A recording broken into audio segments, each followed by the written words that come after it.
Minos, Aeacus, the plague at Aegina, the Myrmidons. And yet, since no delight is unalloyed, and troubles will intrude on happiness, King Aegeus's pleasure in his son's return was not unworried. Minos threatened war. Strong as he was in men and strong in ships, yet surest was his anger, to avenge by righteous arms the murder of his son Androgeus. But first by force he sought alliances, and in his flying fleet, his powers base, he roamed the Aegean Sea. He gained Astapaleia in Anafi, the first by force, by promises the other. He gained low Mykonos, Simois' fields, those chalky fields, and Syros where the thyme flowers everywhere, Seriphus' level plain, and Paros' marble isle, that Arne once betrayed. She grasped the gold her greed had claimed, and changed into a bird that still loves gold, a jackdaw, black of foot and black of wing. But neither Oliaros, nor Didyme, nor Gyros, nor Andros, no, nor Tenos, nor Peparethos lush with shining olives, would help the Cretan fleet. Then steering west, King Minos headed for Oenopia, the kingdom of the house of Aeacus. Oenopia the ancients called it, till Aeacus himself gave it his mother's name, Aegina. Crowds poured out to get a glimpse of such a famous man, and greeting him were Telamon, Peleus his younger brother, and Phocus youngest.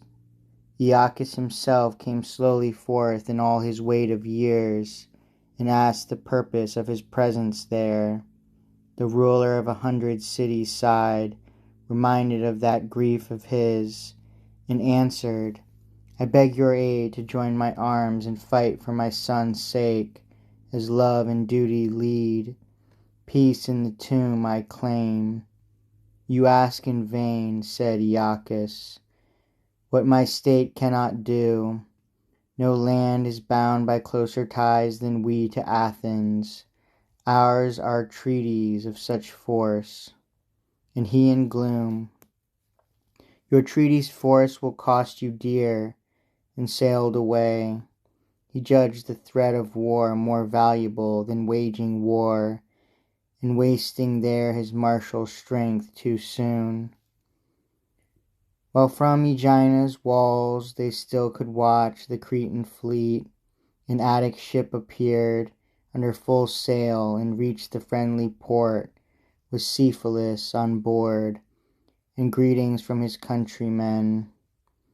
Though last seen long ago, the princes recognized him, grasped his hand, and led him to their father's court. All eyes were on him. Traces of his striking looks he still retained, and held an olive branch, his country's tree, and as he entered brought on either side 2 men of younger age, Clytus and Butes, Pallas' noble sons. Then, after gracious words of greeting given, Cephalus expounded Athens' purposes, recalled their treaties and ancestral ties, and asked their aid, adding that Minos aimed at sovereignty throughout the lands of Greece. His eloquence did service to his cause, and Aeacus, his left hand leaning on his scepter's hilt, replied, Take Athens, take our help, don't ask it. Never hesitate to count as yours what might this island holds, and all that these affairs of mine afford. Strength is not short, my troops suffice, and more for me and for my foes. Thanks to the gods, the times are fair and find me no excuse.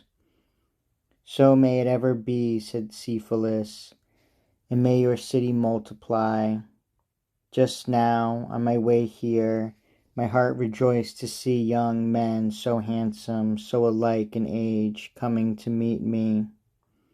Even so I miss many I saw when you last welcomed me here in your city.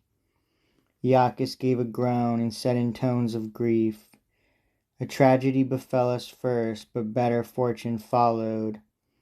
Would I could speak of that without the other.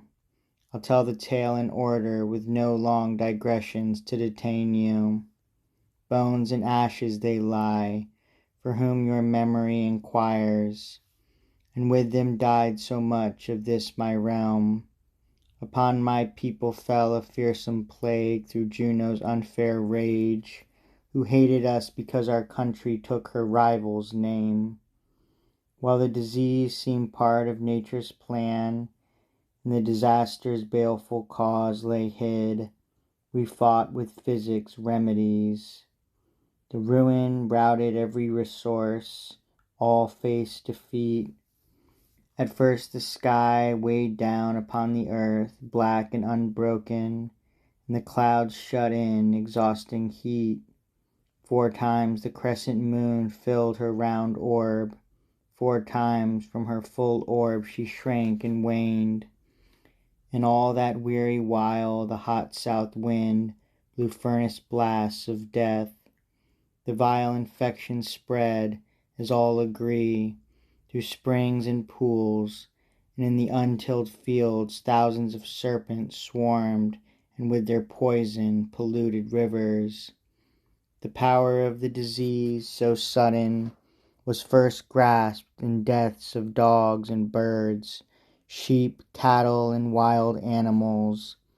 The ill-starred plowman is aghast to see his strong bulls stagger as they work and lie there in mid-furrow. From the fleecy sheep, bleeding so quick, sickly, wool falls off unclipped as bodies waste away. The racehorse, once high-mettled, famous on the dusty course, betrays his blood, forgets his victories, groans in his stall and waits a weary death. The boar forgets to rage, the stag to trust his speed, the bear to fall on battling herds, languor and lethargy. In woods, fields, roads, foul corpses lie, their stench tainting the air. And, what was wondrous, no grey wolves, no dogs, no hungry birds would touch them. Rotting there, they decomposed, and as they putrefied, their efflorescence spread the infection far and wide.